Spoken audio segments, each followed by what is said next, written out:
Buckle in, sports fans. You're listening to The William Haynes Show. The program will be starting in just a couple of minutes, so grab your popcorn and get ready to enjoy the show. While you're waiting, make sure you're following us on social media at WHBC Stream and staying tuned to WHBCStream.com. We're so glad to have you today on the program, and we'd love to hear from you.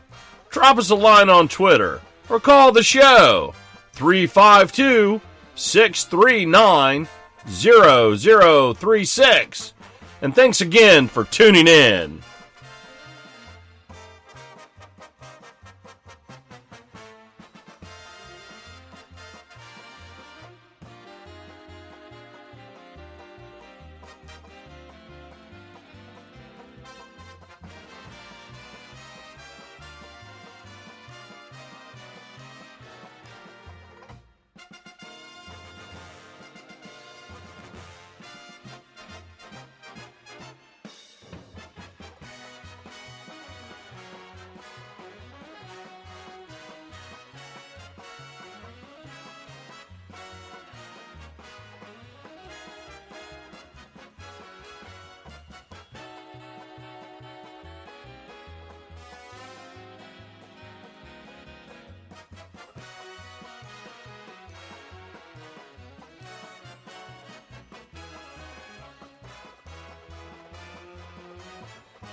HBC, do you believe what you just saw? It is a good evening to you, and how you be? William Haynes here, you there, here at 12:46 here on this early Sunday morning.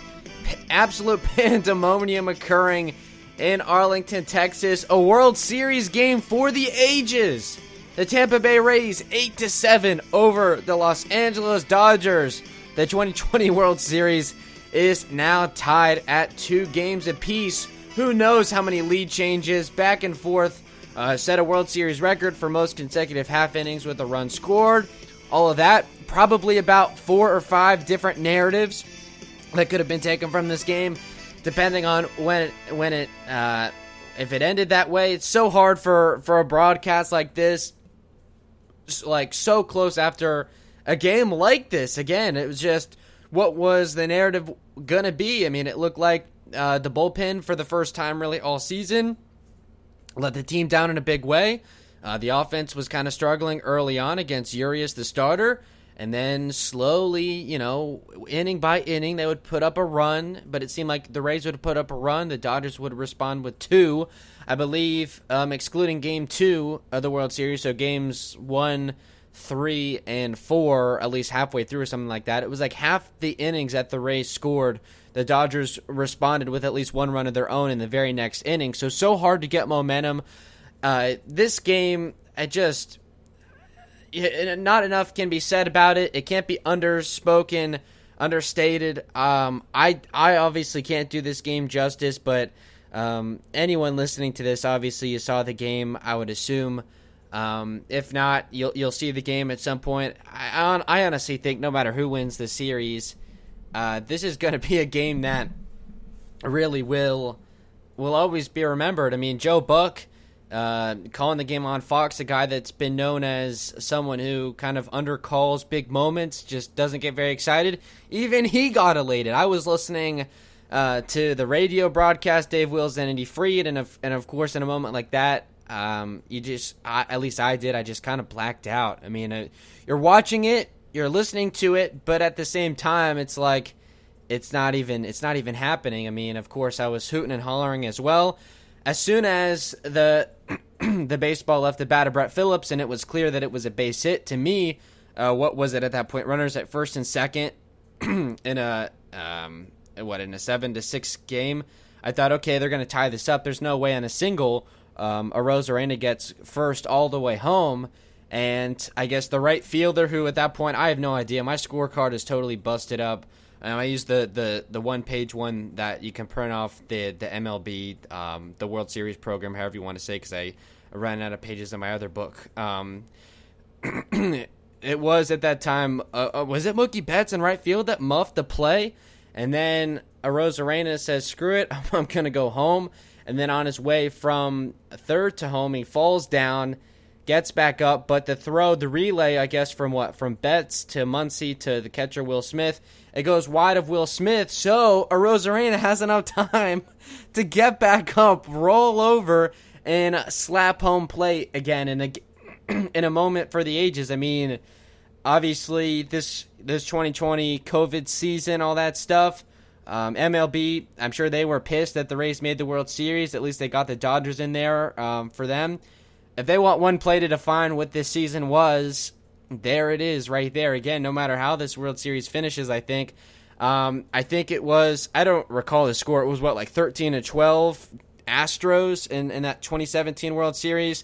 If we later found out that the Astros were basically cheating in that game, but that was regarded as one of the all-time classics. I think this one, for a couple of reasons, I would say would probably go above that. I think nothing, the stakes, it's different. I mean, I don't, at this point, and even usually, the recency bias is real. I still think nothing will ever top the game 162 in 2011. I don't think that is legitimate storybook. What happened tonight was to an extent, but it's one of those all-time moments. So I would say probably, I don't know, maybe the second greatest, the second most memorable game in team history. We'll all remember it. I wasn't necessarily around for 2011 game 162. I was, a lot younger back then. So to be fully cognizant and take in this entire game with all the ebbs and flows, I mean, how do you go from here? What do you mean that we have to play a game, or the Rays do it, in 24 hours? I mean, how do you, the way they storm the field, it's like they won the World Series. I mean, it really is like that. It's just such a bizarre scene. I could spend the whole hour and a half, the whole 2 hours that we're going to be on the air tonight, just talking about that. Obviously, the further we get from it, it seems like the more clarity we get. The stats will come out. Someone will crush the numbers and say, oh, this has never happened in World Series history, blah, blah, blah, this and that. And of course, I'm not taking copious notes during the game like I would during a regular season game, just because it's a World Series. I think we all deserve to just try and bask in this moment and soak up as much as possible. So just going off the top of my head, I do have the scorebook, the box score, all that stuff. And keep in mind as well, at the end of the show, if that ever comes, if there ever is an end of the show at this point, we'll preview Game 5 the best that we can. It's going to be Clayton Kershaw going up against Tyler Glasnow, and we remember that Kershaw pitched really well. We'll take a look at the matchups and as well just kind of the at-bats to maybe look at what the Rays can do better, what they can expect. I think this World Series, in all honesty, has completely flipped. I think everything that we know about the Rays offense, Dave Will's talking on the broadcast on WDAE. They're great. So glad that I was listening to them. A call for the ages. I didn't even basically hear the final call just because of the moment. Again, a walk-off win too, which is just that's kind of escaped me as well. What do you mean a walk-off World Series win? I mean, that's just I think. Again, recency bias is real, but I think this moment will continue to grow bigger and bigger the further we get away from it. It's just really not enough can be said. It's just I'm watching it. I got SportsCenter on the monitor, and I could watch it over and over all night. Just Arozarena stumbling, looking like he's got to go back to third. Then he realizes Will Smith didn't get the ball, rolls back to the backstop, and he can jog basically if he wants to, but of course he dives into home plate and pounds the dish because he gave his team a victory in Game 4 of the World Series. Again, it's tied 2 games apiece. I was prepared for the longest time during the game because I don't know, what seemed probably like 70-75% of this game, if you wanted to just take raw time, it was, I think most Rays fans, even the optimistic ones, would probably admit that the Rays probably weren't going to win. And I was trying to prepare how to go on the air tonight. How am I going to sell this? You can never count this Rays team out, down 3-1. You know, the Dodgers, it seems like a very LA thing for them to blow a 3-1 lead. Stuff like that was kind of getting that in the mind, but it was dreadful. I mean, every time the Rays had a nice moment, and it's so weird to be watching these games from home. This would have been a designated home game, so this would have been in Tropicana Field in a regular season. And it's just not often, at least for me, I know some fans are different, not often for me do I watch a game at home and I get out and I leap off the couch and I run around and I scream and holler. But there was, you know, I go seasons, or I could go a season without having one of those moments. In this game alone, there was probably 3 or 4 of those moments that I can recall.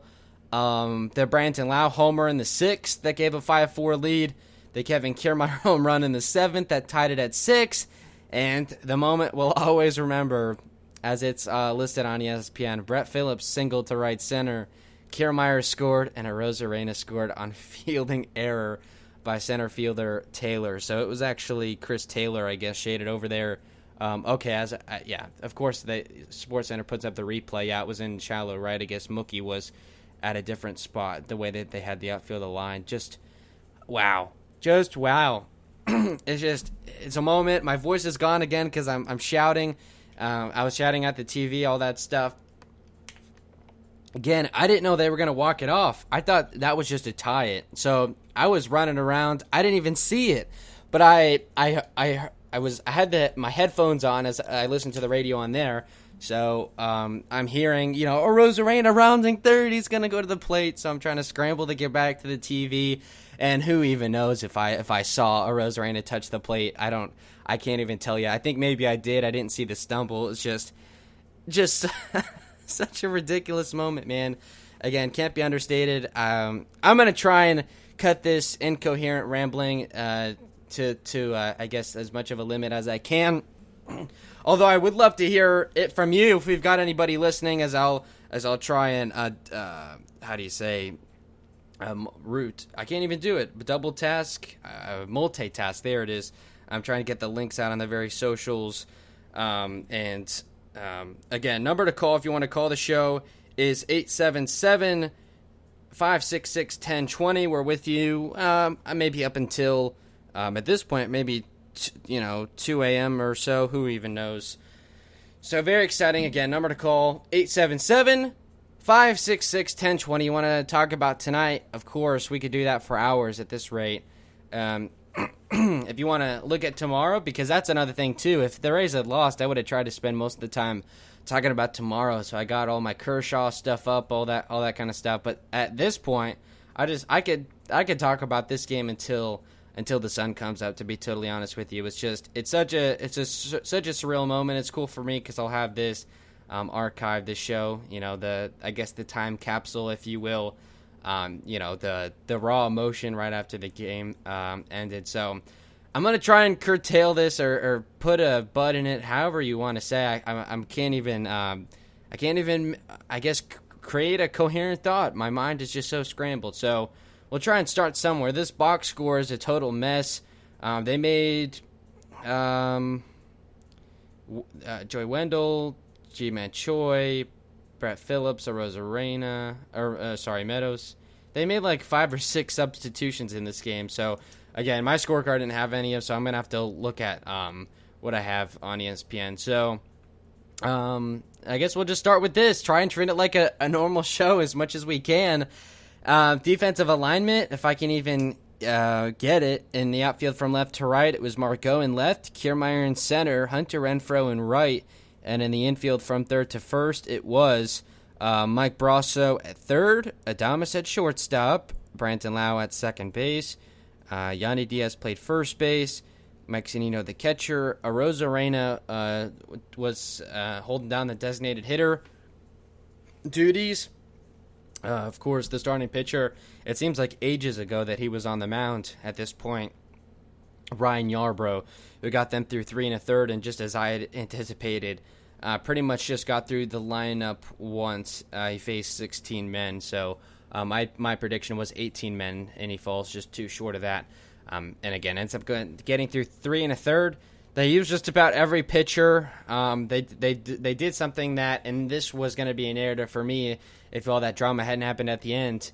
As much as this was the most 2020 Rays game of the year, it was not, if that even makes any sense. It was very Rays in the fact that it was all hands on deck, empty the bench, empty the bullpen. Blake Snell at one point was going to maybe come in. I think if they took the lead there for the top of the ninth, or if they had tied it, whatever, they end up going with John Curtis, who ends up getting the win. My goodness. And if I can try and get back on the right track. But it wasn't, and that not often do the Rays use their A bullpen when they're losing.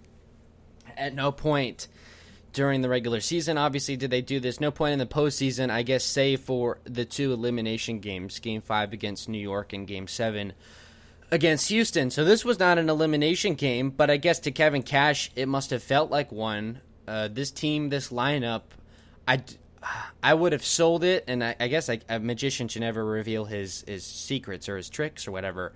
If the Rays were down 3-1 right now, I would be selling you that they'd be able to come back. And, I wouldn't be doing them justice if I sold them out. It's not over till it's over again. 3-1 has become kind of a it's part of the lexicon in the sports world now, just because of how, I guess, iconic it's become. The Cavaliers in basketball, it's happened several times. In baseball, the Indians in 2016. The Braves just in the last series in the NLCS blew a 3-1 lead to the Dodgers. So it happens all the time. But this lineup, the way it's playing, the starting pitching staff, they would have, this series could very well go 7. We're going to have to see Kershaw again and probably have to see Walker Buehler again. I don't know how they would have won 3 straight in down 3-1. I would love for them to win 3 straight now and take this series in 6, as I had originally predicted, and make me look like the biggest brain genius, I guess, this side of give me a big brain genius, this side of Kevin Cash has ever seen. We'll go with him, the smartest man off the top of my head that I can think of. But it's just, getting back to my point again, it's going to take... I appreciate everyone that's listening again at 877-566-1020 if you want to end the misery. And but it's going to take me like 10 minutes to finish every point that I'm going to make. It's one of those nights. I think there's a lot to be said. I hear Rick Stroud, who writes for the Tampa Bay Times, he gives advice. He told a story when he took his kids to a World Series game in 2008. He told his kids, you better enjoy this moment. And, of course, they were, young at the time, may not even fully remember it. But he told his kids, appreciate this because you never know when it's going to come again. There's teams, the Browns in the NFL. I could name a team in every sport that just go years and years and years without any kind of glory. The Bucks haven't made the post. They haven't played a playoff game since 2007. Those droughts are real. You never know when the next moment is going to come. So a game like this, we very well may never see a baseball game like this ever again. On a Saturday night in October, we're all maybe we're all in our house. I know I'm jealous of those who were able to go to the various watch parties in St. Pete and Tampa. I'm up here in Tallahassee, if I didn't mention, the WHBC studio. We are live tonight, the William Haynes Show.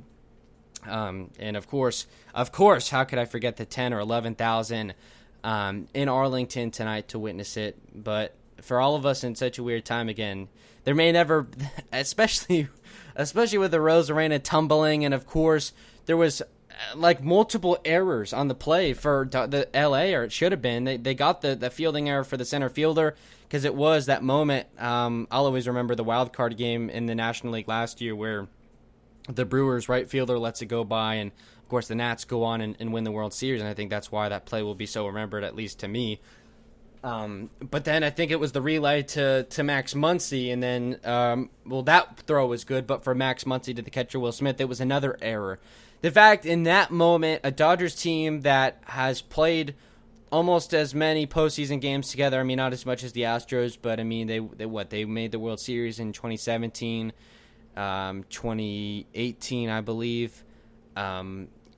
Played a playoff series last year. I mean, they've been there before. Again, they played in 2 World Series. You would think that moment wouldn't be too big for them, including a Game 7 they played in the World Series. And who knows? I mean, if that's nerves. To me, you got a lot of speedy guys on the base path, and that's credit to the Rays to have those guys out there. Arozarena, the tying run. It was Kiermaier. Sorry, Kiermaier, the tying run. Arozarena, the winning run, and then Brett Phillips, I guess, who you have to account for. I mean, probably the 3 fastest players on this team are running the bases, so I understand, if you're trying to rush a throw or whatever the case is, that could be the case. But again, to make a long story longer, as I've, I guess, trademarked on this show, it's actually trademarked as Steve Summers. He says that, but I've kind of adopted it as one of my own because I find myself doing the same things that he does. But my point meaning, I just enjoy this one tonight. I almost wanted to celebrate like it was a World Series championship victory. Who knows? Who knows how this series goes? I think even if the Rays aren't victorious, this game is still remembered. It's still put up there with Game 7 of the ALCS in 2008. Game 162 in 2011, and I think this one is right in that conversation. I would probably put it number 2, and I put it in front of Game 7, and I'd put it right behind Game 162. And I think that's also a good point to be made about 162. That all that this game had to offer, and I still don't think it topped game 162. I think that's what a night that was, but just crazy stuff. I'll probably laugh at myself going back and listening at this later because it really is terrible radio, and we appreciate everyone who's a part of it listening. And again, number to call, save me from this torture, 877-566-1020. There it is for you again. We'll go back to where we started. We gave you the defense, the way the lineup was structured. Yandy Diaz led off, followed by Arozarena and Brasso at 3.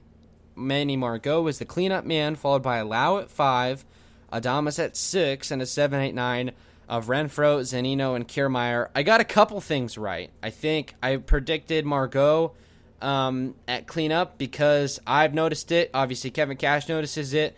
This order, that at least so far in the series, goes down 1, 2, 3 so much that the number 4 hitter often is not coming up with men on base, and they often have actually led off innings. So there goes the traditional cleanup man of just a strong, beefy power hitter who can drive runners in from scoring position. So you change the approach a little bit. It doesn't matter if you have Margot in there, and they would. Margot got a couple of at bats, and he got subbed for Meadows, who had a couple more at bats. Man, this box score is an absolute nightmare to try and decipher. A couple of other things, or the other thing I got right as well was that they did Zunino at 8 and Kiermaier at 9 instead of the other way around. Kiermaier ended up being the tying run in the 9th, and I'd been predicting a moment where he would get on to start an inning late in the game, and he could maybe steal a base. It's kind of that. Was it Dave Roberts, the manager of the LA Dodgers, I believe at the time for the Boston Red Sox? It was because I had watched the 4 days in October trying to get ready for Game 7 of the ALCS this year. It was Kevin Pillar working the walk late in the game, and then they pinch run for Roberts, and he's still second base, and they're able to drive him in. A situation like that, but with Kiermaier, I've been predicting, and why would you want Zunino at 9 if you get him on? It doesn't really matter. You can pinch run for him, whatever. They end up pinch hitting for him in the ninth inning, and Yoshi's, oh my gosh, that seems like ages ago. The Yoshi strikeout, wow. But I got that right. Kiermaier batted 9th, Zunino batted 8th, and I think that really works. I think just it makes the most sense to have Kiermaier get on with the lineup turning back over. I don't subscribe to just have the worst hitter bat 9th. I guess I understand when it's a National League game and you have the pitcher batting 9th and all that stuff. But I think in the American League with the DH and in the season with the universal DH, it just no point. I have your worst hitter hit eighth, so that way you can at least get some pop at ninth. I know Wendell has also worked some good at bats at 9. Talk about Wendell 1 through 9, and trying extremely hard not to get off track. I think that was all that I got right. I believe we predicted that Diaz and Brasso, I think, would both be in the lineup. A couple of right-handers against a left-handed starter and Julio Urias. That's kind of the platoon right now. Against righties, it's the lefty Joey Wendell at third, the lefty G-Man Choi at first, and then against lefty starters, they go the righty Mike Brasso at third and the righty Yandy Diaz at first, or you can flip-flop them. Brasso and Diaz can both play first and third. So let me just, if I can pause this on SportsCenter, I just have to call this out now while it's still up here. Walk-off where winning a run scored on error. World Series history. 1914, the Braves over the Athletics. 1969, Game 4, Mets over the Orioles. 1986, again, Mets over the Red Sox. Oh my gosh, that was the Bill Buckner between the legs game. 2013, Red Sox over Cardinals. And 2020, Rays over Dodgers. Again, that's the list of walk-off wins where the winning run was scored via an error. And you want to know the significance with that stat? Not to jinx anything, I guess. There's 4 other teams to do that in the World Series. Again, walk-off on an error. Oh, you want to know what all 4 of those teams have in common? They all won the World Series. So go ahead and knock on the fake wood wherever you may have some. That's interesting. There's nothing else I can say about it. 1969, the Miracle Mets. 86, I know a lot about that Mets team. I know the Red Sox, that was in 2013, so that wasn't the one that broke the curse. But I think that was what their their second to most recent title. Either way, I have no idea about the 1914 World Series. So interesting nevertheless, and that's a stat, of course, that will probably be brought up 1,800 times between now and when the series concludes, and probably after as well. So if I can't try and get back on track, other kind of neat things about the lineup, as I can try and recall here, Brandon Lau moves down towards the bottom. It seems like that's not a Brandon Lau thing. It seems like, to me, with Kevin Cash, it's a righty-lefty thing. It just seems like, and it's clear as day, you can predict it. When it's a left-handed starter, it seems like Arozarena will move up from 3 up to 2, and then Lau will drop to 3, or recently he's been dropped to 5th, and I think that works as well. He hit a home run, and it was with men on base, so I don't understand why you need to bat him second or third if he, there's the 3 and 4 hitters are going to be good in front of him. If you are lucky enough to get a home run off of him, there's a good chance there's going to be runners on base either way. So I'd prefer him to stick with that against a right-handed starter. No, Kershaw is a lefty, so we may see this again tomorrow. But Walker Buehler, the righty, who the heck knows what game 6 is going to look like, because there will be guaranteed a game 6, because there's no way that the series will end tomorrow. So I'll try and refresh to see if we've got any news yet on Game 6. ESPN doesn't have anything. Let's see if Mark Tompkin has anything. No, that's it. So we'll have to kind of play that by ear again. We'll be on the air tomorrow after Game 5 concludes. We'll see. Maybe if it's as interesting as Game 4 was. I doubt it, but we'll see. Back to the lineup. Oh, man, I'm like out of breath every time I try and collect myself. This is a crazy night. Adames, he bet 6, which is kind of right where he's at. Renfroe, 7th, and that was the interesting thing to me. I thought that, and I shouldn't be surprised, because Arozarena has often been used as the designated hitter. It just seems like Cash really likes having those, 3 or 4 outfielders in there at all times. It seems like he wants Manny Margot to get at bats pretty much every day, because he can hit righties, and obviously he gets the righty-lefty advantage as well. I'm not exactly sure what the splits look like, but You get the idea. And then I thought it was take your pick. It was going to be Arozarena in left, Kiermaier in center, and take your pick of Renfroe or Margot. So maybe you'd have Renfroe off the bench, and then that would allow you to DH Meadows. So you would allow him to get in there instead. And also as well, that would allow you to, if I can even remember, I don't think that I do. That would just allow you to have, I guess, Meadows in the order. So they swap out, I guess, Renfroe for Meadows, if that makes any sense. I don't know. I think I'm losing track a little bit there, but a lineup that, I guess, that makes sense, at least for pattern. I mean, Kevin Cash has trotted out a lineup somewhat similar to this before. I think moving Brasso up to third was a new wrinkle. Swapping Kiermaier and Zunino 8 and 9 was a new wrinkle.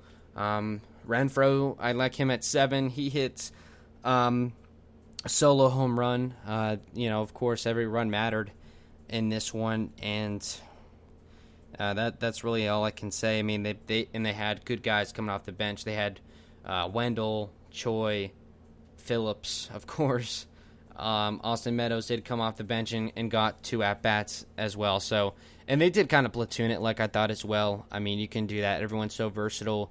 Once they pull the lefty starter and they decide they want to go to a righty-heavy bullpen, okay, swap out Margot and put in Meadows, and that's exactly what they ended up doing. I know they don't pinch it a lot for Manny Margot. They may not have done it this regular season. I would assume it happened at least once, but they're talking on the broadcast that it doesn't happen too often. So that's really it about the lineup. I don't even think it makes sense to go batter by batter, kind of looking at who did what in what situation, just because there was so much that happened. Again, I think everything that we talked about after games 1 and 3, I think it all goes out the window, because the points that I was making after those games was everyone was working bad at bats except for Arozarena and Choi and maybe take your pick of one other guy. It was just Brandon Lau and all those guys. Yanni Diaz as well, just working really bad at bats, not putting the ball in play, striking out a bunch. They do end up striking out 14 times again. I had a gripe about base runners. They only got, I think, 4 or 5 yesterday. Well, when they won in game 2 with 14 base runners, they go back to the formula. They get 5 walks, which was huge. That this offense is driven by solo home runs and walks. That's kind of what they do. But also 10 hits. So 15 base runners get you 8 runs. And I think in game the game 2 win, it was 14 base runners and 7 runs. So that kind of formula, you get that many base runners, and you at least bring about half of them around to score. And I know home runs were a big part of that equation, so that not necessarily count as base runners, but you get the idea.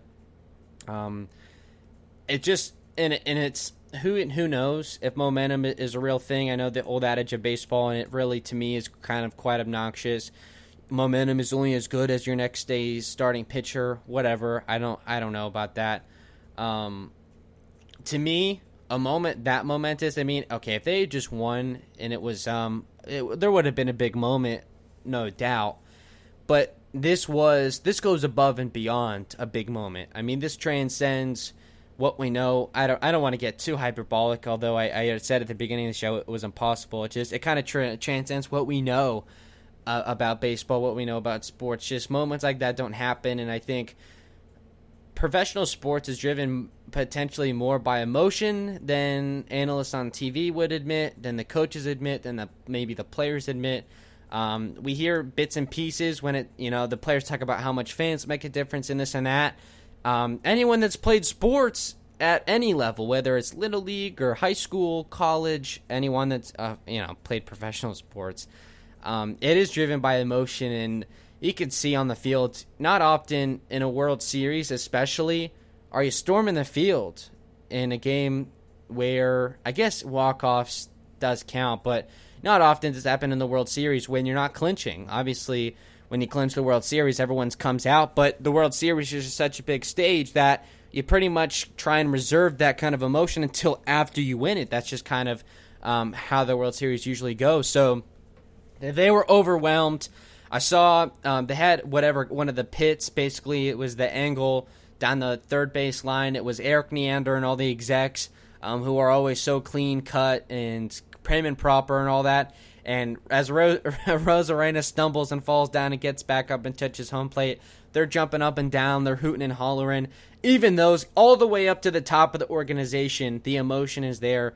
I think you can talk about strategy. You can talk about Lau chases sliders down and in, and Zunino chases fastballs high and away, and blah, blah, blah, blah, blah. Every hitter has a weakness, and I think sometimes I take that too far out of hand. Hitting the baseball at any level is really hard, especially at the major leagues and especially in the World Series. Some of these players do have, I guess, unsurmountable flaws to an extent. I mean, Brandon Lau will always have a weakness, but he'll always have these moments like he did tonight with what was a 2-run homer, a 3-run homer rather. So there you go. Yeah, again, came up. It doesn't matter if you put him in the 5-hole because he still hit a home run with a couple men on base. So I just think even from a strategy standpoint, that makes a bit more sense. But either way, once again, making a long story even longer as only we could do. It's just, I don't know. We'll see. They could go out tomorrow easily, no doubt about it, and look just like they did in Game 1 and 3. Lay a dud. They get 5 base runners. They get blanked. LA comes out hot, like they've basically been this entire series, save for maybe a bit of a lackadaisical Game 2. But keep in mind, they did score 4 runs. We have not been able to dominate with pitching like we have in the 3 other playoff series that we've been a part of. That's another weird thing as well. Who thought that the LA lineup would have been this potent outside of the Los Angeles, I guess, area?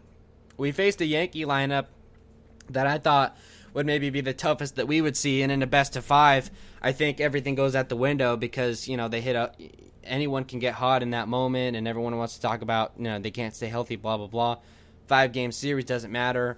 We end up shutting them out, I think, or maybe we didn't, but, hold them to a run or two. I know Game 5, pivotal Game 5, Yankees, where's Judge, where's Stanton, where's Sanchez, where's Gardner, where's Hicks, where's Voit? They scored 1 run in Game 5, and, Houston, I think we must have shut them out. I actually have the schedule right here. Gave up a run, gave up 2 runs, gave up 2 runs, 3 runs, 3 runs, 4 runs, 2 runs in the series against Houston. So we've blanked very good lineups, and I didn't know that LA was significantly better, if better at all, than the Houston and the New York lineup. But it really, they are just, if I may, they're just built different. It's just, they want this moment bad. They want to bring the title home. They've come up short a couple of times. They know what that feels like to lose a World Series, and probably I couldn't believe the amount of pain that would go into that. So again, they're hungry. The Rays are as well, don't get me wrong. But again, my point I'm trying to make is just that this offense has no quit. They're going to put up 4 or 5 runs every game, it appears. There's nothing we can do to stop that. I don't necessarily, or going into this game, I don't necessarily trust the Rays to keep up with this. And I don't understand. We can't keep asking the offense to do this, but I don't know if the bullpen has run out of gas. I don't necessarily buy this because it would be like mid-July or whatever in a regular season. I know postseason usage is a bit different, so maybe that puts a whole new theory on what it means to tax guys in October. Maybe it doesn't matter if you use guys that much in that short period of time. It doesn't matter how deep in the year it is. So the fact of the matter is just, are the Rays going to be able to keep this up offensively? I don't think anything's going to change with the pitching. If anything, it's going to get a little bit worse because all these crafty guys, and from the right and left side, we've got guys from all different arm angles, guys that can throw all different pitches, get different guys out, specialists, whatever you want to say. I would say the pitchers obviously get the advantage the first time through, but what happens when Mookie Betts, who somehow goes 0 for 5 tonight, which is unbelievable, Corey Seager, who goes 4 for 5, Turner, who goes 4 for 5, Bellinger, who goes 0 for 4. What happens when they see some of those guys a second, a third, a fourth time late in this series. Do you really expect it to go in the Rays' favor? Because I don't. I just don't. Nick Anderson, I think good playoff teams have been able to figure him out. And by no means am I denouncing the greatness of Nick Anderson. He's as close to automatic as a reliever has ever been, at least that I've seen with my eyes. And I know everyone's got their stories, Mariano Rivera, and I can't even name off all the, I guess, historic closers, if you will. I mean, I know Zach Britton a couple years ago. No one could hit his sinker, all that stuff. But Nick Anderson really has been the most automatic. It's just he could come on with men on base. He could come on with the bases loaded and nobody else, and he would basically strike out the side. It didn't matter. He came in with a couple of men on base, and I think part of the problem is it's not realistic to keep expecting that from him every time. Gives up a couple of an unearned run, I believe. I don't know. The stat sheet is kind of messed up, so we'll take a look at that. I think they were charged to Aaron Loop because Aaron Loop had runners at second and third with one out. And you bring Nick Anderson in and you expect him to get out of that situation with no runs. And most of the time he does. I think he ended up giving a hit that scored both the runs, if I'm not mistaken. So that was a big turning point in the game. But it's just that's my point. Castillo gives up a run. Fairbanks gives up a run. The stable is no longer automatic, and that's okay. I'm not necessarily saying that the Rays are doomed. It's okay that's going to happen. But the offense is going to have to play like it did tonight, like it did in Game 3. They're going to have to get a surplus of base runners because they can't move them over.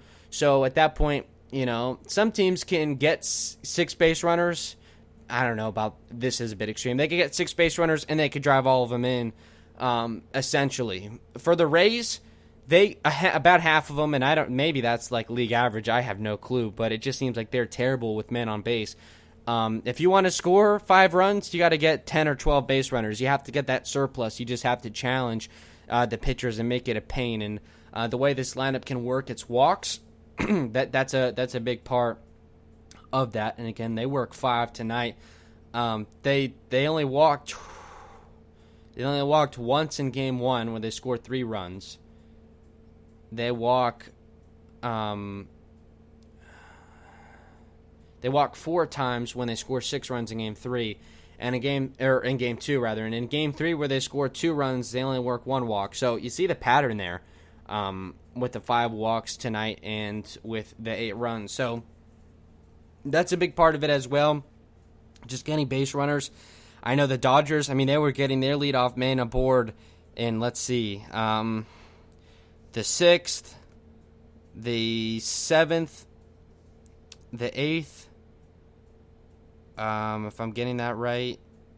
And yeah, I mean, they late in the game, every leadoff man was getting on board, and somehow the Rays were able to overcome that. I don't know. It's just I don't even know exactly what my point I'm trying to make is. Just superhuman effort from the offense will probably be required again. Game 5 tomorrow. It's going to be huge because it's 2-2, so it could go anyone's way. But keep in mind, Game 6, that's guaranteed to be played, will be played with someone on the brink of elimination, no matter how bad it is. By no means is 3-2 an insurmountable lead to overcome. It happens all the time. Come to think of the Lightning in 2018 in the Eastern Conference Finals. Anyway, but the pressure is going to be on no matter what. So I think this game was huge. This game was probably the biggest game of the series for the Rays. Who knows? I mean, Game 7, of course, you throw that out the window, and boy, oh my God, could you imagine a Game 7 of the World Series with these two teams? That would just be absurd. But Game 5 is huge because, again, it's going to swing. Someone is going to be an elimination, and someone is going to be one win away from a World Series championship. The Dodgers first since 1988. The Rays, it would be their first in team history. So someone is going to get a chance to kind of break that streak, and starting in Game 6, it's going to be up for grabs. So who knows? I would love for the offense to play like this, but they've kind of been 1 game on, 1 game off, 1 game on, 1 game off. So that again, we'll have to see. I really can't predict it. again, I think kind of the emotion of it all and that kind of stuff will supersede a bit. I don't think there's much value to talking about pitches and this and that. With that being said, I can't talk about the bullpen because they used 7 different guys, and I can't recall all those different spots that they came in. We'll do inning by inning, I guess, as quickly as we can. I mean, that'll probably take 20 minutes inning of itself, and then try and preview game 5. We've got some. It's hard to believe tomorrow's going to be game 5. That's wild. Tell you stuff that we've got about Kershaw, and then get you out of here because I know it is 1:30 here on the East Coast on the Sunday morning. The Bucks, they're going to be playing, I believe, at 4 o'clock against the Raiders. So they were going to play on Sunday night, so now there's no battle between the two teams, which is kind of nice. But who even cares about the Bucks regular season? The Rays have a chance to put the Dodgers on the brink tomorrow, or later tonight, however you look at that. So top of the first, Yarbrough on the mound for the Rays. We thought he'd maybe get 2 times through the order. Biggest start of his life, all that good stuff, as is the case like every game now for the Rays. Biggest appearance of so-and-so's life. Brett Phillips, that probably will be the biggest moment of his life, at least as an athlete. Of course, in life there are bigger moments, but his baseball career. Would love to be wrong. I just want to point this out as well. I didn't think it was actually going to pay out because it seemed like last year in the postseason they brought out Aoi Ikamura, or I hate if I mispronounce that, but the guy that made the final out in Game 7, Aki Iwamura, that's how you say it. They brought him out in the ALDS last year, which I thought was a little premature, just to try and get that magic, I guess, going. Tonight they had Dan Johnson throw out the virtual first pitch and from like 25-degree Minnesota with snow everywhere, so that was kind of cool. And they had him, he was interviewed on the pregame show, and of course Dan Johnson hit a huge home run in 2008 that I wasn't there for, but I've heard how meaningful it was that they finally were able to win in Fenway, because that was their big bugaboo. Now it seems like it was Yankee Stadium, but we'll see once fans get back in there, because it's a whole new world, I think, when fans return. And then, of course, everyone remembers Longoria's home run in Game 162, but it was bottom of the 9th. I think they were down to their final out. It was like 7-6, which, by the way, was the score of this game. Whoa, talk about weird. When Brett Phillips got the single, but it was bottom of the 9th, 2 outs, I believe. So the Rays were down to the final out of the season. They had to win that game, of course, to go to the playoffs. And they pinch hit whoever for Dan Johnson, who was hitting like 112 on the season and had like 1 home run. But he was Dan Johnson. Again, it was like 3 years ago at that point in 2008. But he hit a solo home run. And they took out the seat in the Trop, and they took out the blue seat and made a white one to denote how big of a moment that was. And that tied the game. And then, of course, the next inning, Longoria hits one into 162 landing, and the rest was history. So they had Dan Johnson doing it tonight, and it was like, whoa, are the Rays, this is their chance for a Dan Johnson moment, blah, blah, blah. It's cute narrative. That's good. That stuff, it just usually doesn't work out. And, of course, Brett Phillips may be the closest thing to Dan Johnson, as we'll see. That was the 2020 moment. It's unbelievable. So it actually came through. Dan Johnson, I don't know why I keep forgetting his name. That was the 2020 Dan Johnson moment. So it actually did pay off, and it wasn't just a cute gimmick that didn't pay off. So I thought that was interesting. Anyway, top of the first, Yarb's on the mound, biggest start of his life, as we just spent 5 minutes going off on something for. Betts pops out to first. I'm just going to kind of blaze through these innings because it doesn't really get interesting until like the 6th or the 7th. So he gets Betts, gets Seager, he's moving. That was 3-0, by the way. Yarbrough, it just seemed like the control wasn't necessarily there. He had thrown a lot of balls early in counts, and by the way, 69 pitches, nice. 40 for strikes, which is not bad. Faced 16 men through first pitch, right to 7 of them, so under 50% is not good. It was not good at establishing that. Then with 2 outs, bases clear, Justin Turner, the only player in World Series history to hit back-to-back games in the first inning of the World Series, blah, blah, blah. 420 feet to center, just a cutter, kind of middle, just a really easy pitch to hit at 84. And that was it was just kind of that Charlie Morton start, but just to a lesser extent. Didn't give up the 5 earned runs, of course. Only ends up giving 2 over 3 1/3. But just soft pitches that got too much of the plate. Those guys trip up the Rays, but not lineups like the Dodgers, mind you. So he puts his stamp on the game, 1-0 LA in the top of the first and gets Muncy. Bottom of the first, Julio Urias. Rays get their first look at them. Yandy strikes out, swings through a fastball, catches a lot of the plate. That's not good. But I think he had maybe a couple moments later in the game. He did have a walk, I believe, so who knows. He strikes out for the first out. Arozarena singles. He went, talk about huge. Arozarena 3 for 4 with a walk in a pivotal World Series game. He's putting his stamp all over this year, this postseason, all that stuff. So just so great. Then Brasso strikes out. Arozarena gets caught stealing to end the inning. So there you go. Down 1-0 after 1. Top of the second, Yarbrough, Smith. I should know the names by now, you'd think. Will Smith, especially because of how he missed it at the end of the game, the catcher. Reaches on an infield single, a man on. Bellinger pops out. A nice athletic play made by Yarbs. That was cool to watch. Pollock grounds out, but moves Smith to second. Then Taylor strikes out. So they keep it 1-0. Bottom of the second. Rays go down in order. Margot, Lau, and Adames retired. Lau put a really good charge on it. It was a fastball that caught basically middle, and it was a liner to right. But it was Mookie Betts making a Willie Mays-esque catch over the shoulder, as he has been wont to do over the course of this postseason. Adames flies out to end the inning. Top of the third, Yarbs, of course, still on. Kike Hernandez grounds out. Betts flies out, so he gets Betts a couple of times. There you go. Again, I don't remember all the stats. I think the Dodgers have set the postseason record for most runs with 2 outs. Like 60 or 70% of them in this postseason have been scored with 2 outs. 2 outs and 2 strikes has been deadly in this series. It's not even a joke anymore. It was a joke at first. Now it's serious and really painful for most of this game. This would have been a really tough show to do had the Rays lost. Of course, they win, so it's the best show that we've ever done. But anyway, 2 outs, bases clear. Corey Seager, who's having himself a postseason, he got his 8th home run that tied him right up with Arozarena. So talk about McGuire and Sosa going head-to-head for the postseason, or for the regular season home run record. It's Seager and Arozarena, both like number 2, number 3 hitters, going neck and neck for the most home runs in a postseason. That's pretty cool.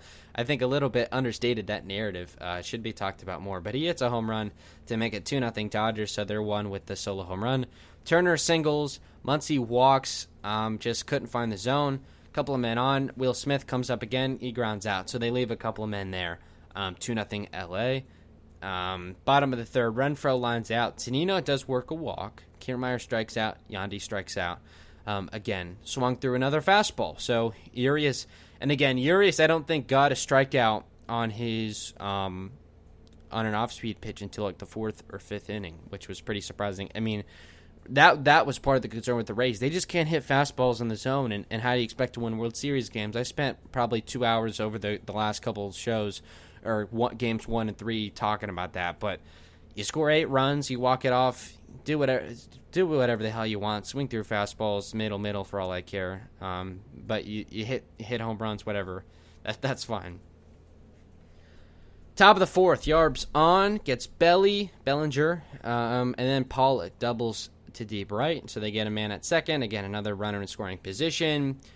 Then they take out Yarbs. He gets, again, through 3 1/3, gets through the lineup essentially twice. That's what they were basically asking him to do.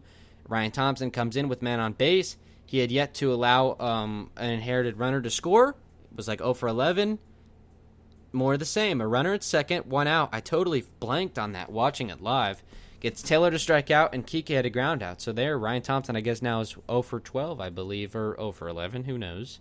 Bottom of the fourth, Urias remains on to complete a 4th inning. Arozarena, first pitch of the inning, fastball, middle. Does he A, swing through it, B, foul it off, or C, hit an absolute mammoth home run? The answer was C. 399 feet to right. 2-1 Dodgers. Randy gets on the board, another home run. I believe that was his 9th. So is he He's all alone, I believe, which that gets buried as well. So he now he now stands alone, I believe, unless did Corey hit another home run? He did not. So Rosarena is all by himself for home runs in a postseason. Who knows if Seager will come back and tie him tomorrow? We certainly hope not with Glasnow on the mound. Base is empty, no outs. Brasso singles. There you go. Margot strikes out. Then Brasso gets a second on a wild pitch, tying runner in scoring position.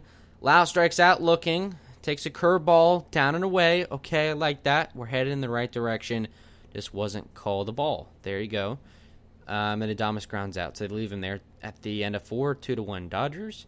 Top of the 5th, Fairbanks comes on to replace Ryan Thompson. Gets Betts to strike out. Seager, of course, gets another hit. Fastball, too much at the plate. A man on. Seager to second on a wild pitch, so you just kind of give him second base.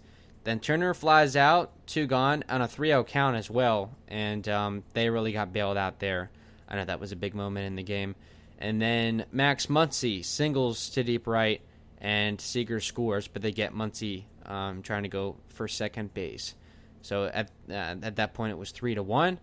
Bottom of the 5th, Hunter Renfroe gets a fastball middle of the plate. Does he A, swing through it? Does he B, foul it off? Does he C, make weak contact and ground out? Or does he D, hit a mammoth home run? The answer was D. I think you're catching on. Hunter Renfroe, 444 feet to left. Man, that was a blast. Made it 3-2 Dodgers to start the inning. They get that run from the 4th right back. It's a 1-run game still. Zunino strikes out. Kiermaier strikes out. Urias is removed as he makes his way through that second order. I guess they had him on a batter's face limit as well. He gets pulled in favor of Blake Trinan. Trinan gets Diaz out to end the 5th. At the end of 5, it was 3-2 Dodgers.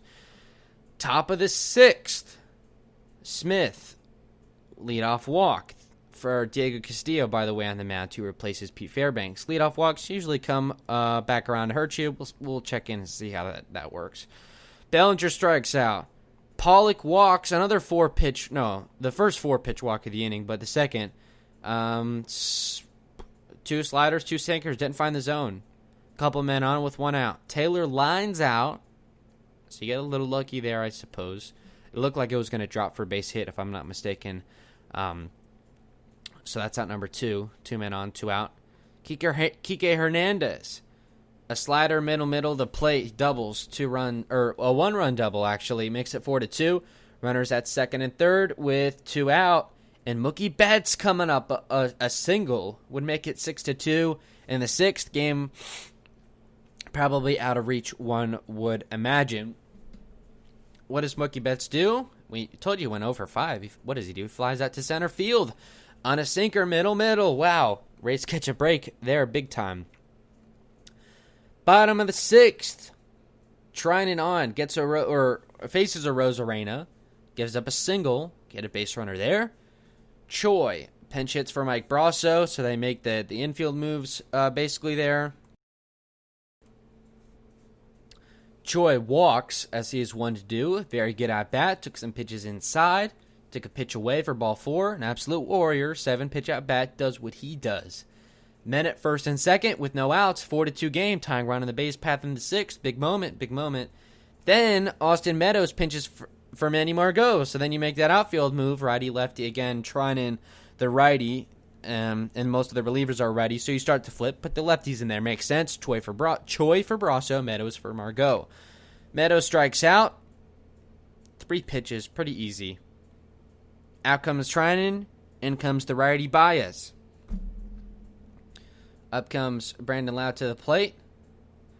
Okay, I'll do the bit again. Fastball, not quite middle, but middle away. Pretty easy to hit. Does he A, swing through it? Does he B, foul it off?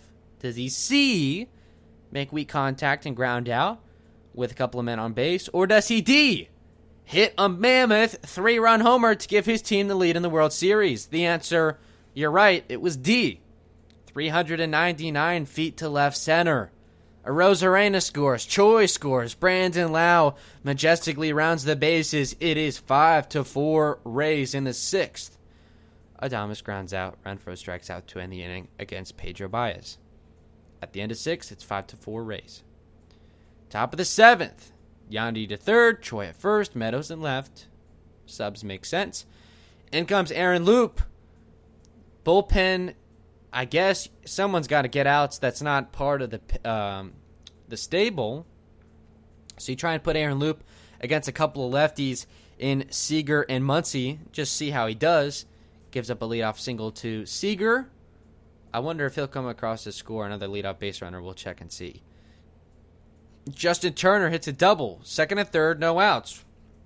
Wow, really? Rays just took the lead 5-4, and Loop just spotted him 2 runners in the scoring position with no outs. I wonder how they're going to take care of that. Muncy strikes out, so Loop does get the out there. That helps. Loop comes out, and I guess we're going to call him the fireman, puts out the fires. He should be called the fireman. Nick Anderson comes out with a couple of men on base again. The tying run 90 feet away. The go-ahead run in scoring position in the 7th. This is getting late, mind you, although it doesn't seem like it. The 7th, 8th, and 9th innings were the longest innings of any baseball game I've watched in my life, to be honest with you. Anderson on to face the righty Will Smith. Good morning, good afternoon, and good night. Blows him away, all fastballs. 2 gone. All right, man, we got Nick Anderson. This is our guy. They intentionally walked the lefty Bellinger to load the bases with 2 outs, fine. I don't want the righty and lefty to give me the righty on righty with A.J. Pollock, right? No. What is his name? Is it Dave Martinez? The disrespect. I don't even. Or Dave Roberts. Sorry, I didn't even know the man's name. The manager for the Dodgers, Dave Roberts. He says, "Screw your matchups. Here's a lefty bat against your righty pitcher." Jock Peterson hits for A.J. Pollock, and Jock Peterson singles 2 RBIs. Bellinger gets thrown out and a rundown at third, which actually that was a big deal because if he wasn't, it would have been first and second with still 2 out. So they get the out there, but again, a 2 RBI single, the 2 base runners that Loop spotted second and third with no outs, they both end up coming across to score, and you do burn Anderson in the process. Tough break. It's 6-5 Dodgers at the end of the top of the 7th. I can't do the bit. Anyway. Bottom of the 7th, Jock plays left. Chris Taylor moves to center. He was in left previously. Pedro Baez remains on, which I think the move to remove Urias early was criticized, and probably the decision to leave Baez in was probably criticized from Dave Roberts. Did I get that right? We'll see. He gets crucified for everything that they do. I don't think it's all his fault. I think his bullpen just isn't that good, and no matter what move he makes, it seems like he's always doomed. Puts Kershaw in, puts Jansen in the 9th, puts Baez in, leaves him in. Doesn't matter. They all get crushed in October. Anyway, Zunino strikes out. Mind you, Rays are down 1 run in the 7th. They got 9 outs left, or else they're down 3-1. Yikes. Crunch time. Kevin Kiermaier. I'll still do it. It's fun. I don't care. Change up, middle. I'll give you a couple options. Let you maybe try and shoot a guess on what happened. Does he A, swing through it? Does he B, foul it off? Does he C, pull it, make weak contact, ground out? 2 gone, bases empty. Or does he D, hit a massive home run to tie the game in the 7th? The answer was D. You're on a roll. 426 feet to right. He pulled it. And how? 6-6, all in the 7th. Yandy Diaz walks. They pinch run Wendell for Diaz. They were going to make that defensive move anyway, I guess. Maybe. I don't know. And Arozarena grounds into a double play. That's the last thing you want when you pinch run is for the next guy to ground into a double play. And it makes sense with Wendell at first. And a Arozarena double would probably score the go-ahead run. So, makes sense. They make the move. Wendell comes in to replace Brasso at third, I guess. And then G-Man Choi played first. I believe. Something like that. Top of the 8th. Nick Anderson remains in. Gets into more trouble. Leadoff double for Chris Taylor. Oh, boy. Again, we can't catch a break. Every time we score a run, we finally tied it up. We took the lead earlier. They came right back. Then we tied it, and they got the leadoff man at second base. In the 8th, we can't catch a break. If we lose, we're down 3-1. What in the world is going to happen in this inning? Up comes the 9-man hitter, Kike Hernandez. Makes sense. Runner at second, no outs. Try and bunt him over. You got Mookie Betts coming up. Mookie Betts with a runner at third and 1 out. Sounds pretty good, right? No, Kike doesn't know how to bunt. Pops it right up. Goes right into the glove of the newly minted third baseman, Joey Wendell. 1 away. Betts. He's having a bad night. It was a curveball high from Anderson, which I don't think he does too much. Grounded to shortstop. Great play by Adames to hold. Taylor at second. Makes the throw to first in time. 2 away. Man at second still. Go ahead run in the 8th. Corey Seager. A fastball really high and really in. But left-handers like that, I know. Especially if we're righty. Singles. RBI single. So after all that, they end up getting the runner across anyway. 7-6 Dodgers in the 8th. What is happening? Out comes Anderson with a runner at first, 2 outs. In comes John Curtis. Turner singles. Runners at the corners. Oh, God. The Dodgers are going to pull away with it. Max Muncy coming up. They get him to ground out. So going into the bottom of the 8th, it's 7-6. Rays have 6 outs left, or else they're down 3-1. Adam Kolarek, former Ray. What a moment. G-Man Choi leadoff walk. Great moment there as well. Meadows flies out. Not his moment. Fine. Lau strikes out on 3 pitches. Sinker, middle in. Takes it. Fouls off at that same pitch. Swings and misses at that same pitch. But Kolarek just worked further and further inside on each of those. They were all sinkers at 90, middle in, but they all just worked more and more inside. So strikes out there. Take out Kolarek, bring in Gratterall, the guy who does the excessive celebrations. Adames singles, runners at first and second. Tying run at second base, and G-Man Choi, I don't know if a single would score him, though. Oh, okay, they run Phillips for Choi. There you go, fastest base runner on the team. A single is going to score the tying run. Up comes Renfroe. There's his moment. He hit a solo home run already in the game, but really has not come through with runners in scoring position this season. Sinker, middle. I'm not going to crush him. It wasn't middle, but it got a lot of the plate. Flies out to right. Okay. Down to their final 3 outs. Gratterall didn't quite throw his glove, but, I mean, he was pretty pumped up. Top of the 9th. Phillips moves to right. Renfroe moves to first base, which was kind of a crazy moment as well. He had only done it a couple times, and interesting, of course, the Rays, they actually did do it in the World Series. That's kind of fun as well. John Curtis remains on. Blake Snell had been warming in the bottom of the 8th. This is some good narration, isn't it? I guess if the Rays had tied it, potentially taken the lead, they would have had Blake Snell, who is slated to start Game 6, which will be played. I don't know why they wouldn't just announce that. By no means would Snell ever come behind an opener. He's going to be on full 4 days rest, I believe, anyway. Even if he came in, he still could have started probably because he just counted as, I guess, a bullpen. I don't know. But he doesn't come in. They leave Curtis in. But again, you want to get those outs, man. You want to keep that deficit at just 1 run. I cannot believe this game was only 9 innings. My word. Curtis comes on, gets Will Smith to fly out. Bellinger to fly out. There you go. Peterson singles. But then gets Chris Taylor to fly out. There you go. Bottom of the 9th. Kenley Jansen. He's 32 or so. The longtime closer. Let me get his age. The longtime closer for the LA Dodgers. He is the all-time save leader for them. He's 33 years old.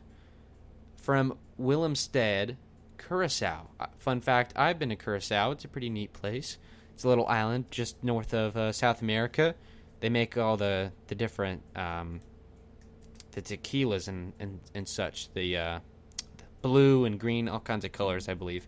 Anyway, Kenley Jansen on. He's really caught in a lot of flack the past handful of seasons. He's blown saves in big spots, including in the postseason. Dodgers fans hate him now, I guess, whatever.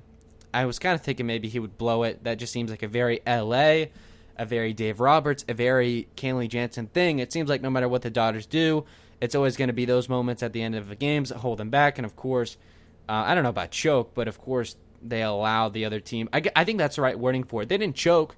They just allowed the other team to seize the moment, and the Rays did.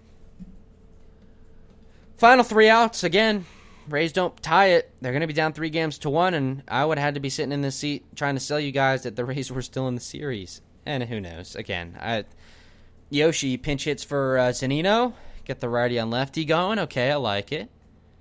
Sisugo starts off 2-0. I like it. Maybe leadoff walk. Get something going with that. I don't think they had any pinch runners, though. But fouls off a cutter, middle. Swings through a sinker, middle. Swings through a sinker, down and away. 1 down. Kiermaier. First pitch, cutter, middle. Busted bat, bloop single. Held the knob of the bat on his little jaunt over to first base. Tying run, first. 1 out. Lineup goes back to the top. We got who? We got Yandy Diaz? No, we got Joey Wendell. The man, the myth, the legend. He, on a 2-1 count, lines out to left. I think it was an interesting play, but they ended up making it. Rays are down to their final out of the game. They've got a runner at first. I don't love it. But Kenley Jansen v. Randy Arozarena. Is it too early for Mr. October? Either way, this is a good at-bat to dissect as well. They had talked on the broadcast that he was probably going to be either intentionally walked or not intentionally walked. Like Jansen was just going to pitch around him like they did in the old days before he could just put up the 4 fingers. But I don't know why you wouldn't just do that if you wanted to walk him. Either way, it was said that Arozarena was probably going to get 1 pitch in the at-bat to hit because Jansen obviously wants to get the out, get the ground out, whatever. As was with Urias, those pitches to hit usually come early in the at-bats. Arozarena comes to the plate. 92, kind of right down the heart of the plate. I mean, that's a pitch that you can really do some damage to. I understand final out of the game in the 9th in a World Series game. You're not going to swing at the first pitch, okay, but Kenley Jansen knows that. He's not dumb. So he gets a strike over on him, 0-1. Slider down and away. Arozarena doesn't chase. It's 1-1. Gives him a slider, I guess, kind of middle in. How does he work the sliders both ways? Or maybe it didn't cut right. Anyway, fouls it off.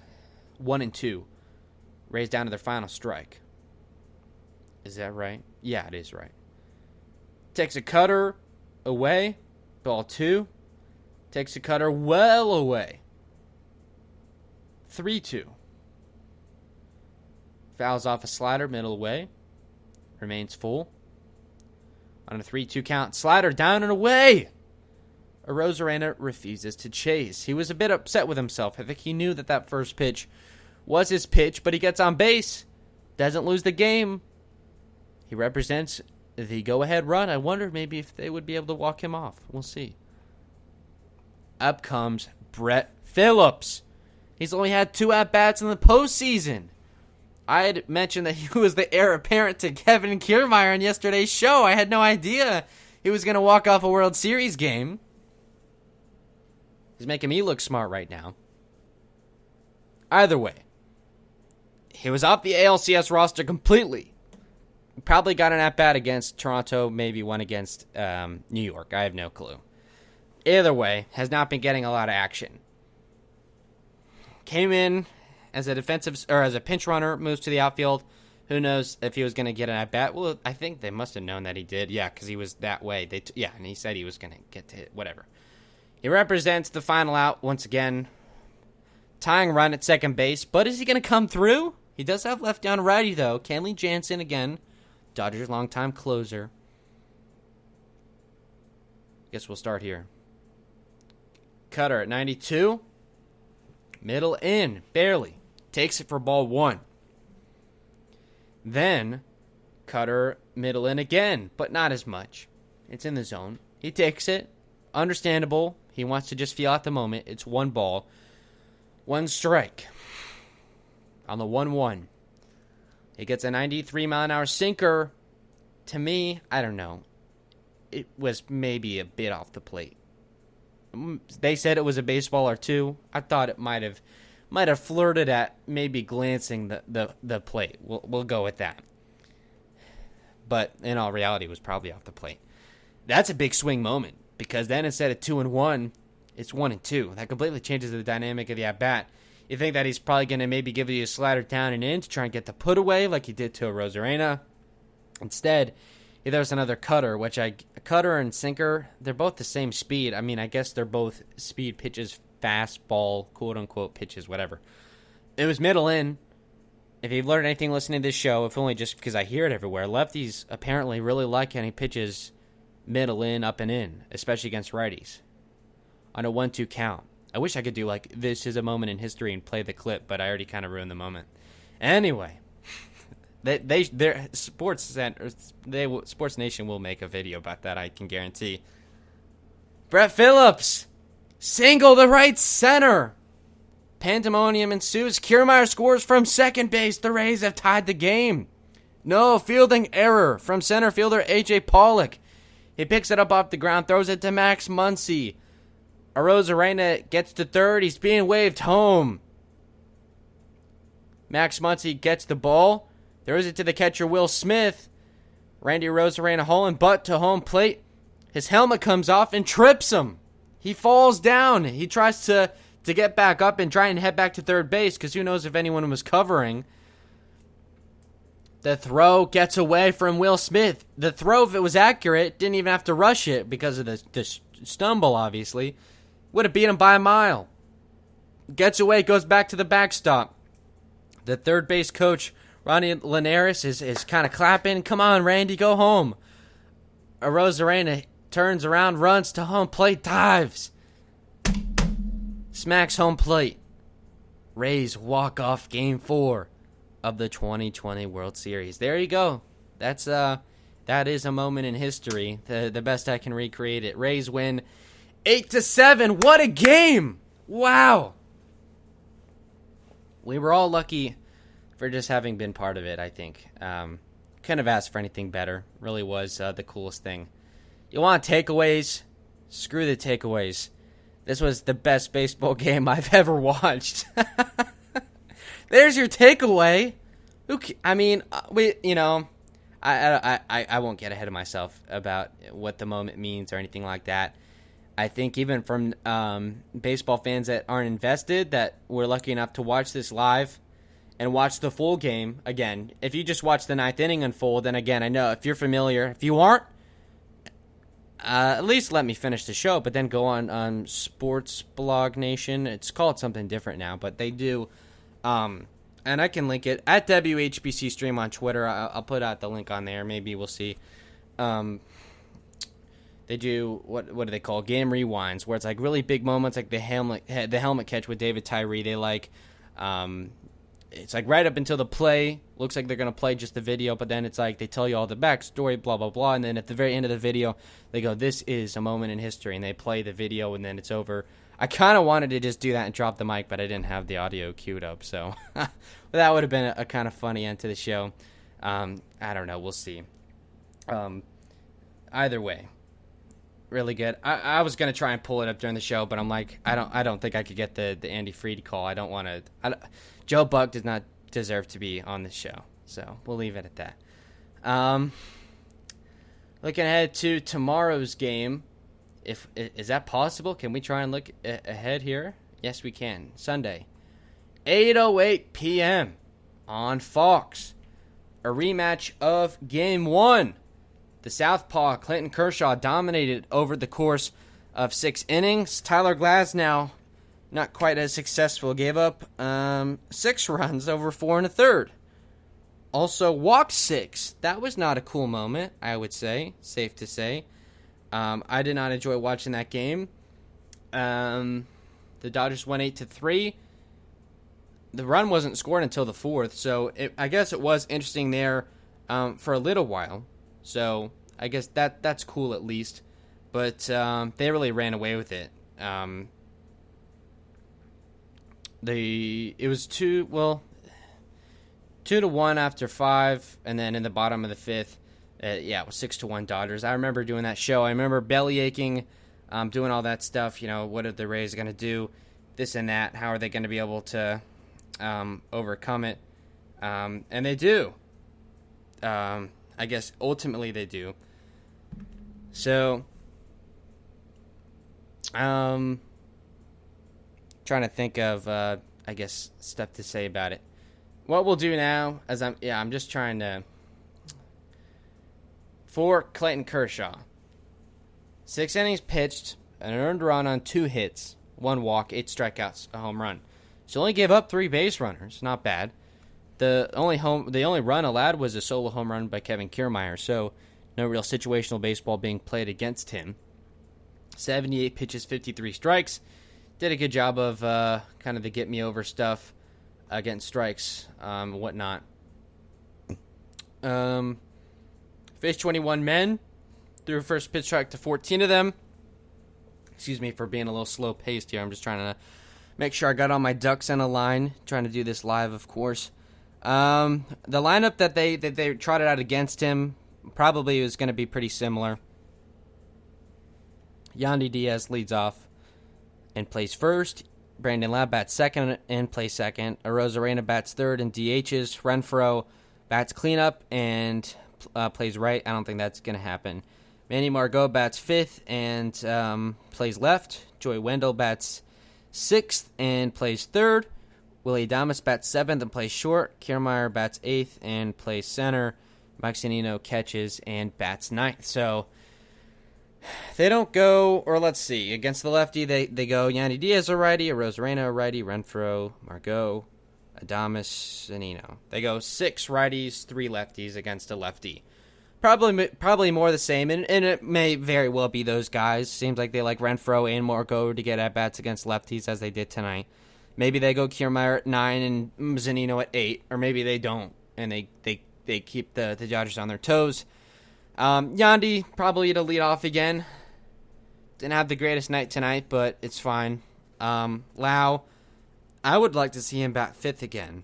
I don't understand why you wouldn't just want to go Arozarena at 2nd. Maybe not Brasso at 3rd. Maybe you put who was good tonight that they could put at 3rd. Not a whole lot of candidates, I'll tell you that. So I have no idea. They could very well go Brasso at 3rd again. Margot at cleanup, whatever. I think Brendan Lau works at 5, but they'll probably put him back at 2 and move Arozarena down to 3. But we'll just have to see on that. Looking at how the guys did in at-bats against him, it was Diaz, Lau, and Arozarena each got 3 cuts against him. The rest only got 2, so Yandy Diaz hit a leadoff single, grounded out to short in the 3rd, so pulled, as would expect, and then in the 6th inning he pulls again to 3rd base. That's pretty much what he does. He singles, walks, or pulls it to 3rd base or shortstop. So a typical Yandy Diaz game. Brandon Lau pops out, strikes out, pops up. So was undercutting the baseball.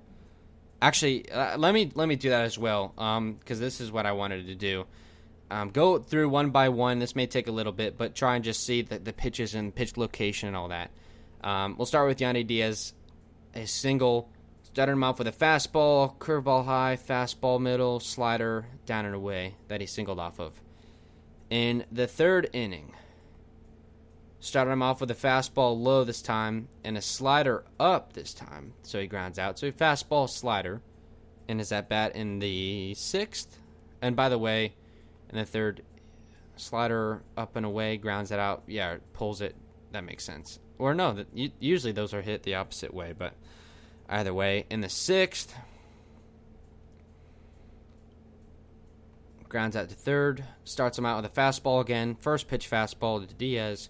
Then a curveball, slider, slider, middle, he just grounded out on. So pretty much the same approach every time. And I know Kershaw's not super, I guess, unique or different. I mean, he's just like everyone else pitching-wise. Brandon Lau next. We talked about his at-bats. Top of the 1st, the pop out. Started him off with a slider down and away. Took it. or down and in rather, which he usually doesn't take, and then a fastball up and in, which why are you doing that? But it pops up. His at bat in the third. It was the final out, by the way. Swings and misses at a fastball away. Swings and misses at a slider away. Takes a slider away. Swings and misses at a slider away. So, I think Kershaw maybe found something that worked. We'll go to his at bat in the sixth. This is moving slow. I don't know. I thought this would work. Lau, fastball away. Fouls it off again. Fastball high. Takes it. Slider middle. Fouls or flies out on it. So, fastball's away. Sliders away. That's probably what he's going to do against Lau. I should probably be... I don't know if you guys need to hear this. Probably Rays need to hear this. Arozarena walks in the first, strikes out in the fourth, grounds out in the sixth. This will be easier. The other guys only have 2 at-bats each. So his walk in the first inning moved. That was with a man on base as well. So takes a fastball at 92 middle. I would like to see him start pouncing on those again. Takes a curveball down, slider down and in. Slider down and in, slider down and in. So he was committed to that, and Arozarena didn't bite. He walked there, struck out to start the fourth. Started him off with a fastball down and in. Slider took down and in, 1-1. Chased a curveball down. Fouls off a slider down and away. Chases the slider down and away. So I don't know what changed. All of a sudden he decided to chase that pitch. Maybe because it was called a strike or something like that. I have no idea. So he started to chase it. Kershaw didn't change anything up. He just started working. That's kind of weird. And then he is ground out in the sixth. First pitch, fastball middle. He does pounce on it, but basically just, I guess, grounds it right up the middle. Hunter Renfroe strikes out in the first, grounds out in the fourth. Take a look at his at-bat in the first. Strikes out. Starts out with a slider up and away. That's strange. Takes a fastball down and in, 1-1. Takes a curveball in the zone, 1-2. Takes a slider down and in, 2-2. Fouls off a slider up again. So he's going to give him sliders up. Curveball down. Chased it. Strike 3. His at-bat in the fourth, a ground out to shortstop. Fastball middle in. Curveball middle. Swung and missed, 0-2. Takes a fastball away. Slider down. And a slider middle grounded out on it. So there you go. Not much to say about that. Just a pretty easy setup. Margot batted fifth. Grounded out to the pitcher in the first. Struck out in the fourth. So we'll start in the first inning. Took a fastball well up and outside. Then took a fastball for a strike down and in. So it was working eye level east and west. And then a curveball middle away. Grounds out on it to the pitcher. So weak contact, no doubt. And then his strikeout in the fourth inning. Fastball up and in, I think, or middle in. We saw that one already. Swing and a miss at a curveball in the zone. Then takes a fastball outside, so he's working east-west again. Slider down, takes it, 2-2, and then grounds out on a slider middle. So again, that happened. He just couldn't line it up. So there you go. And Kershaw knows all this stuff. I don't know how much value this is to you, the listener. I thought I'd maybe try something different. Wendell flies out to left in the second. Grounds out to the pitcher in the fifth. So we'll start with his at-bat in the second. Takes a fastball, middle down. Strike one. Gets another fastball, middle down, and flies out to left. Just didn't, I guess, have the power on it. And in the fifth, where he grounds out to the pitcher. Takes a fastball, middle again. For a strike, fastball, middle away, or down and away a little bit, 1-1. Then gets his first off-speed pitch, a slider, fouls it off, down and away. And then a fastball again, middle. So, I don't know, I guess just fastballs kind of away from Wendell. That's how Kershaw's going to do. This might actually be, like, pretty valuable stuff. Who knows? Willie Adames, 0 for 2 with 2 strikeouts, 1 in the second, 1 in the fifth. We'll start with his in the second. Fastball down and in, strike one, takes it. Curveball down and in, takes it 1-1. Chases the fastball up and in, 1-2. Chases the slider down and in. So yeah, he's gonna work him inside and go north south pretty much. I would pretty much bet that the one in the fifth went exactly the same way. Fastball down and in, takes it for a strike. Curveball away, takes it for a strike too, and then chases the slider down and in. So that was the put away pitch for him against Adames for sure. Batting eighth, Kiermaier. He actually gets a hit. The only guy, no, one of two. Yandy single and the Kiermaier home run. Kiermaier flies out to left in the second. It's a home run in the fifth. The fly out in the second inning. Fastball up and in, takes it ball one. Swings through a fastball in the zone, strike one, 1-1. Takes that same fastball, basically 1-2. Takes a slider away, 2-2. Fastball middle at 91, flies out to left. I would imagine he probably homered off that pitch in the fifth inning. We'll see. That was after it was made, or the Rays were the road team in that one. That was right after the 6-1 fifth. So they were up 6-1. So garbage time, I suppose. Is that right? In the fifth inning. Gotcha. Fastball down, takes it.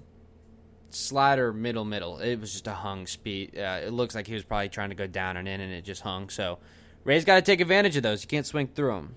Zunino, the big Zunino bomb. 2 for 2 with 2 strikeouts. 1 in the third and 1 in the fifth. We'll start with his 1 in the third. First out of the inning. Chases a slider down and in. Takes a curveball high. Chases a slider down and in. Chases a slider down and in. Welcome to Zunino land. He also will chase fastballs up and away as well. So you just can't hang anything. That's probably why guys don't go fastball up and away too often, because if you leave it and you hang it, Zunino is just going to obliterate it. That's why he swings at it, because he thinks he can crush it every time. Strikeout in the fifth. Final out of the inning. Actually followed the Kiermaier home run. Takes a slider up and in. Takes a slider down and in. So he made an adjustment up 2-0. Never mind. Swings at and misses at a slider down and in. Takes a slider down and in for a strike. Swings and misses at a slider down and in. All sliders down and, well, mostly down and in. And just struck out. So there you go. That's the lineup. No one did anything. Who knows if they'll be able to make adjustments. I would imagine the lineup is going to be pretty much the same. A mix between Game 1 and Game 4. Brasso may bat third, moves Rosane up to second, and perhaps Lau down to fifth. Or because Lau's good game, they may move him back up. And I would say that's more likely. Yandy will lead off. Cleanup, they may put Renfroe back there, or they may stay with Margot. Margot will bat fifth if not.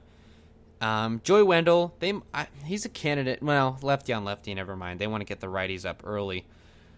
Yeah, Wendell will be at the bottom. Adames, I don't think they're going to move him up. He just hasn't been seeing the baseball too well, to be honest, tonight. Fly out, a couple ground outs, and a single, so didn't do a whole much there on that front. And then Kiermaier and Zunino, they may swap 8-9. But that's about it.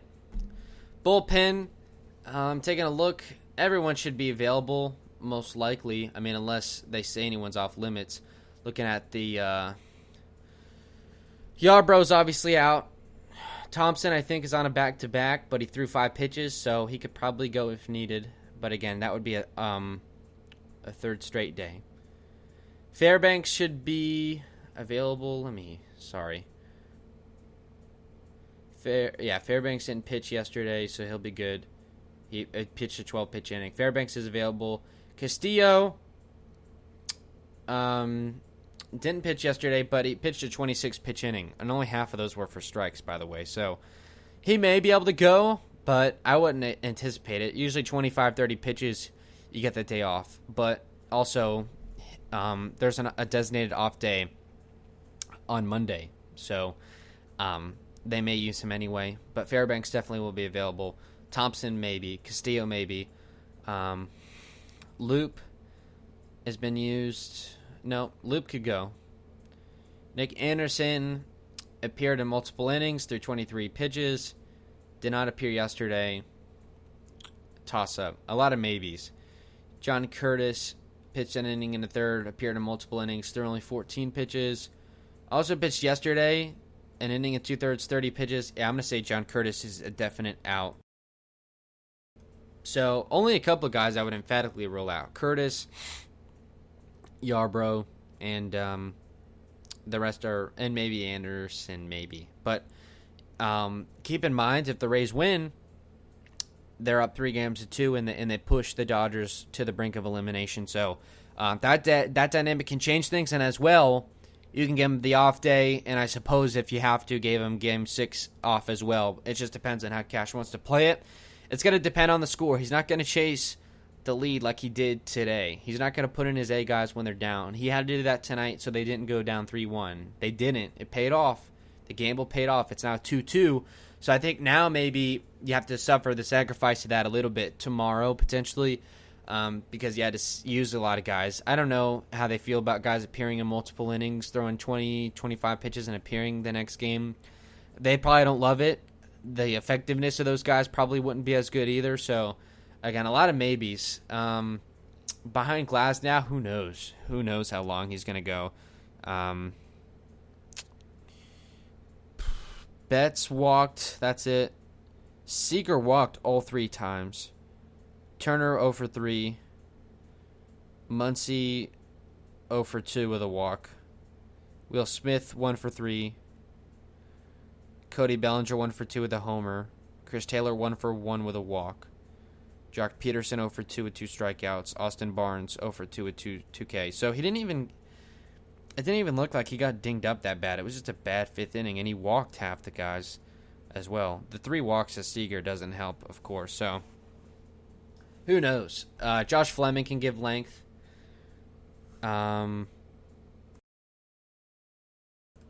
They don't really have. I mean, McClanahan could appear if they need him to, but obviously I don't love him in any type of big spot. Ryan Sheriff could appear. Blake Snell they're going to want to stay off of because he's, well, maybe. I would assume they would stay off of him because he's going to be the Game 6 starter, one would think, no matter what, and then you would have Charlie Morton in a theoretical Game 7. So we'll have to see. That's all I can say about it. It's been a great show. I appreciate everyone tuning in. Definitely to the show, no doubt. It's been fun. Again, I mean, a crazy game. One that we'll never forget. Really, really interesting. One for the ages. Nothing's ever gonna top that, I think. How are you gonna respond to it though? Game 5? Oh no. Alright. Yeah, you can tell what I was up to. Game 5, we'll see. Again, rematch of Kershaw. We gave you the matchups. Can they get to him? Can they ride that momentum? All that stuff. So, Bucks play tomorrow as well. Bucks Raiders. I'm gonna say they beat the Raiders. They got injuries. All that stuff. Hopefully Rays win tomorrow. Huge game. We'll talk to you then.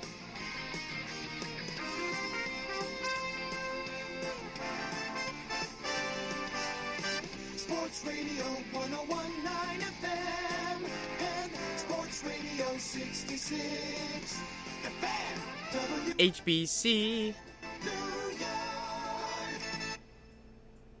Welcome to A Moment in History.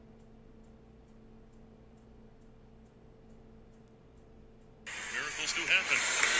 Especially in games like this, in the World Series, they can happen. All we need is a base hit. That's it.